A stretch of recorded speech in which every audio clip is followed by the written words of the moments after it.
porque en este día que Dios nos ha regalado, la Policía Nacional una vez más se hace presente aquí en San Cristóbal de Juan Díaz. Nosotros creyendo firmemente que los programas de prevención son tan importantes y a su vez aprovechar la oportunidad para pedirle a la policía pues nuevamente las veces que se pueda la visita aquí en nuestra comunidad. Creo firmemente que trabajando en equipo con las iglesias, la comunidad y la policía se pueden hacer grandes cosas.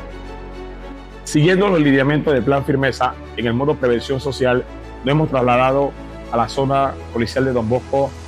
en el área de San Cristóbal,